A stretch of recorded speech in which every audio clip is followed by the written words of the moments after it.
In this video, I'm going to go over 3 tips for starting therapy.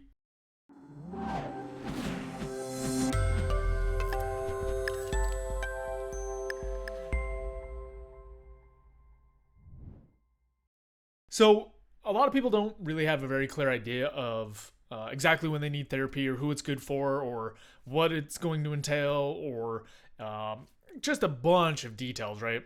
And a lot of people have preconceived notions. So, in this video, I'm going to go over 3 basic tips, basic ideas to kind of get your head around what it's going to be like starting therapy or what it is that you need to know.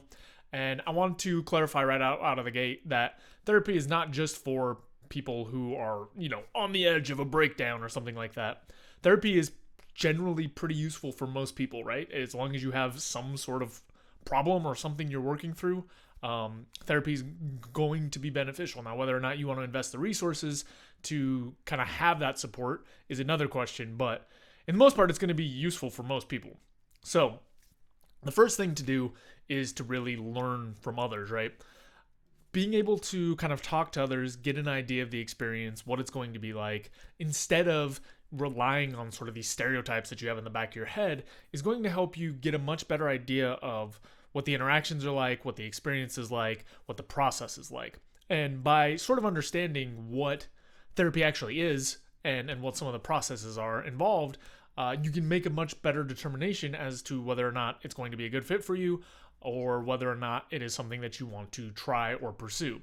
So if you're considering it or you've already decided to do it, I would really recommend talking to some other people who've been through therapy, whether that's people you know or people on message boards or whatever else, especially if you can find someone who has been in sort of a similar situation, right? Someone who has had sort of the same problems you're going through or something even remotely close and can kind of tell you what that's going to be like.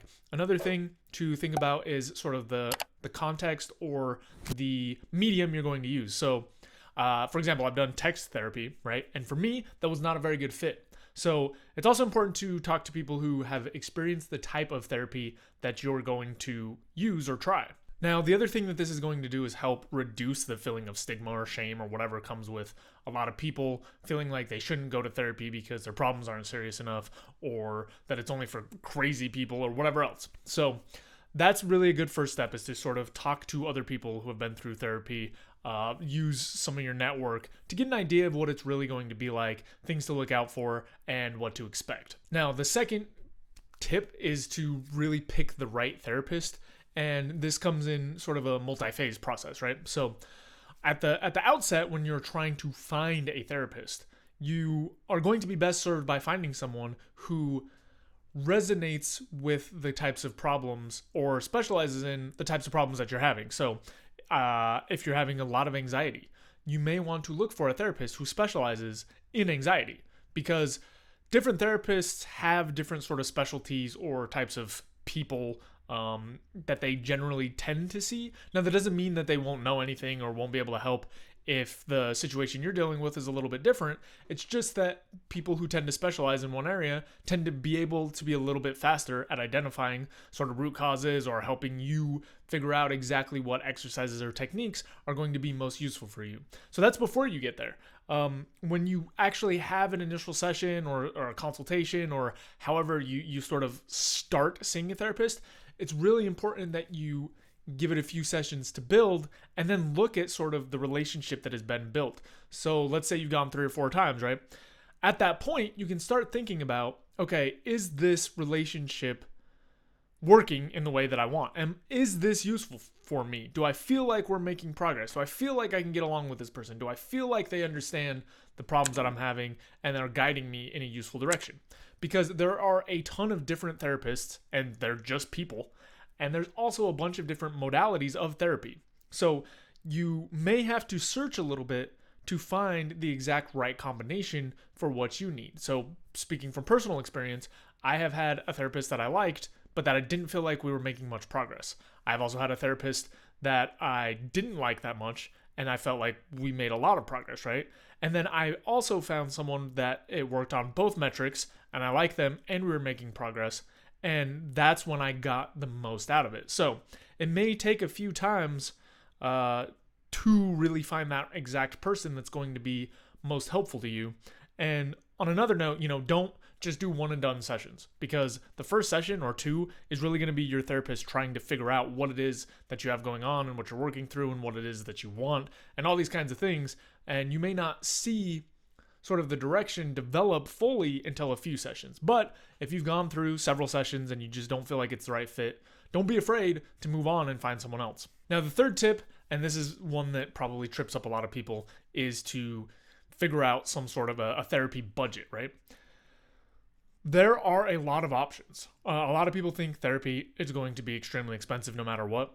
The reality is there are a lot of resources that can help you. There are a lot of therapists that work on a sliding scale, which is to say that their cost is relative to how much money you actually make, as opposed to just a standard, $200 an hour or whatever else. By kind of exploring your options, right? You set the budget first, then you go explore your options. You can figure out what's going to work for you. And another thing is, you don't have to go to therapy weekly, right? If monthly works better for you and financially, then go once a month and get those benefits there, because you're still going to be able to, over time, build a relationship, start working through things by finding sort of someone who will work with you and something that works with your budget. The vast majority of people are going to be able to find something that can actually help them. Now, I'm not going to lie, it does cost money, right? It does cost money. That's part of this interaction and relationship. There are often also resources, however, that are free if you're in a financial position where you cannot pay at all. So really look to get help, tap into the network, tap into, the resources around you, because even if you can't afford it, there is often another option. Now, you may have to wait forever or whatever else, but there are still options out there. So create your budget, try to stick to that, and don't get too caught up on the costs, because you also have to think about it in terms of what you're getting in return. So, the way that I've thought about it before is, would I spend $100 to not feel as anxious? Would I spend $100 to not be frustrated? Would I spend whatever else, right? And most of the time the answer is yes. So, I look at it as any other education or learning or course or curriculum or training or whatever else. Something that can help me feel better, it has a very, very high value to me. You may feel differently, but that's the third tip, is to just kind of set your budget, figure out what your options are. More likely than not, you will be able to find something that you can actually afford if you look enough and keep digging around. So those are just 3 kind of starter tips to help people that are considering therapy. Again, I think it's a good fit for the vast majority of people, right? It's just nice to have a second person that you can bounce ideas off of, that is trained to really be able to pinpoint some of the issues that you're bringing up, some of the patterns, and help you see solutions or find different tools or whatever else. So if it's in your wheelhouse, if it's in your budget, then definitely worth at least trying. If it's going to stretch it a little bit, but you're really dealing with something pretty heavy, still worth trying to dig through the resources to try to figure that out. And again, try a couple different options. If the first 1 or 2 don't seem to work out, that's pretty standard. It's not surprising if you get someone who doesn't 100% align and have to look around a little bit. So on to the exercise question.